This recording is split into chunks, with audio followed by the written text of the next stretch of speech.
నమస్కారం. ఘంటారావానికి స్వాగతం. ముందుగా ప్రధాన అంశాలు. అమరావతి నిర్మాణాలను పరిశీలిస్తున్న ఐఐటి మద్రాస్ బృందం పటిష్టత అధ్యయనం అనంతరం ప్రభుత్వానికి నివేదిక.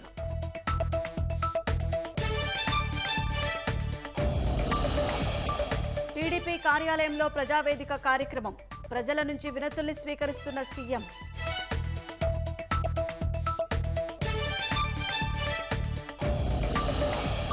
చిత్తూరు జిల్లా మొగలిఘాట్ వద్ద ప్రైవేటు బస్సు బోల్తా 13 మందికి గాయాలు, ఒకరి పరిస్థితి విషమం.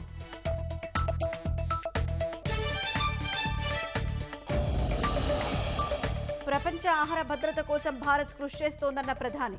కేంద్ర బడ్జెట్ స్థిరమైన వ్యవసాయంపై దృష్టి సారించిందని వెల్లడి.